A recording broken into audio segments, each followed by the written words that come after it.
Hello, everyone, and welcome back to another episode.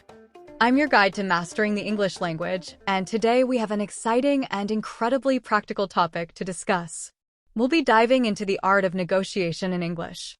Whether you're negotiating a salary at work, finalizing a contract, or just trying to reach an agreement with a friend or family member, negotiation skills are essential. Hello, everyone. I couldn't agree more. Negotiation is a part of everyday life, and being able to do it effectively in English can really make a difference. It's not just about getting what you want, it's about finding a solution that works for everyone involved. Today, we're going to guide you through the language, strategies, and cultural nuances that will help you negotiate with confidence, whether you're in a professional setting or dealing with personal matters. That's right. We'll be covering everything from key phrases and expressions to understanding the negotiation process itself. We'll also share some tips on how to handle different negotiation scenarios, so you'll be well prepared no matter what situation you find yourself in. So, let's get started. First, let's talk about what negotiation actually is. At its core, negotiation is a discussion aimed at reaching an agreement. It involves two or more parties who each have their own goals or needs, and the goal is to find a compromise that satisfies everyone involved. Exactly. And in English, negotiation can take on many forms. It might be a formal discussion, like negotiating a business contract, or something more casual, like deciding who will do the dishes after dinner.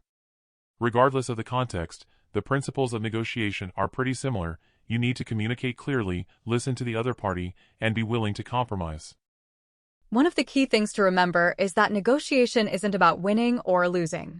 It's about collaboration and finding a solution that benefits everyone. This means you need to be flexible and open-minded, but also clear about what you want and why it's important to you. That's a great point.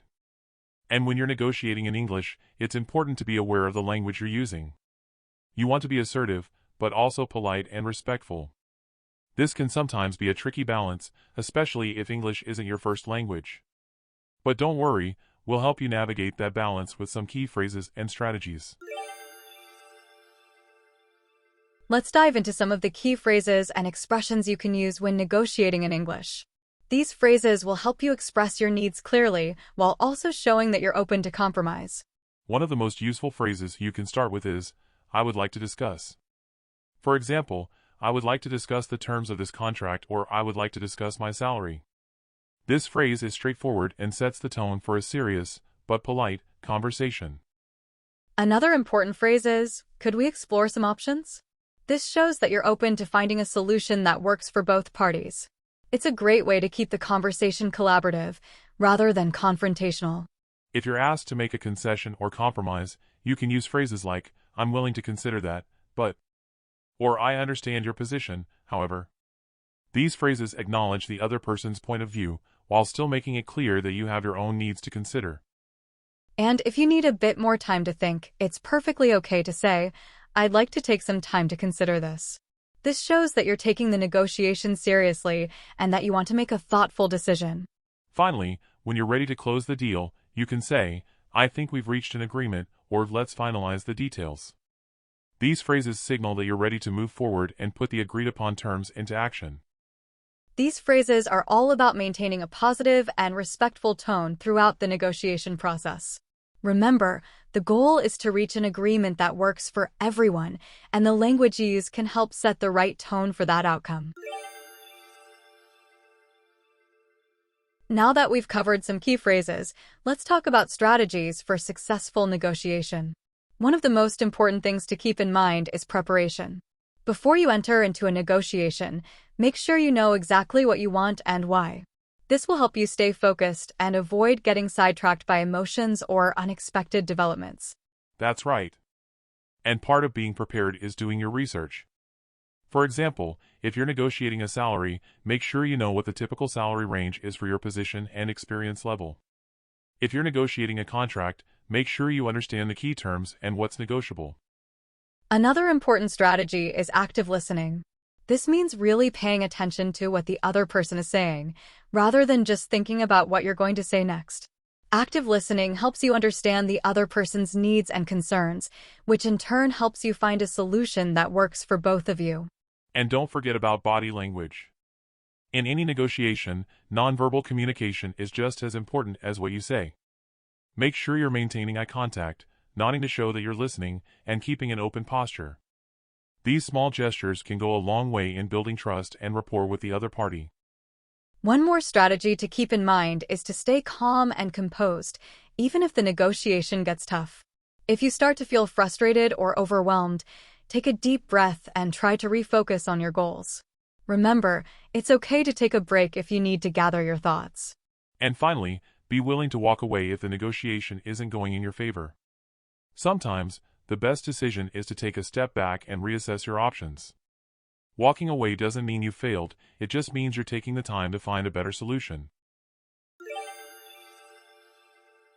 Let's shift gears a bit and talk about cultural nuances in negotiation, especially when it comes to negotiating in English. In many English-speaking cultures, direct communication is often appreciated, but it's also important to be polite and considerate of the other person's feelings. That's a great point. In English-speaking countries like the United States or the UK, it's common to be straightforward about what you want, but you also need to balance that with diplomacy. For example, instead of saying, "I need you to do this," you might say, "Would you be able to help me with this?" It's a small change, but it makes a big difference in how your request is received. Another cultural tip is to be aware of the power dynamics in the negotiation. For instance, if you're negotiating with a boss or someone in a higher position, it's important to show respect for their authority while still advocating for yourself. Phrases like, "I understand your position, but I'd like to offer a different perspective," can be very effective in these situations. And when negotiating with peers or colleagues, collaboration is key. Phrases like, "Let's work together to find a solution," or "I think we can both benefit from this," emphasize partnership and can help build stronger relationships in the process. Cultural differences can also play a role in how you interpret the other person's behavior. For example, in some cultures, a lack of eye contact might be seen as a sign of dishonesty, while in others, it's simply a sign of respect. Being aware of these differences can help you avoid misunderstandings and keep the negotiation on track. Today, we've explored how to negotiate effectively in English.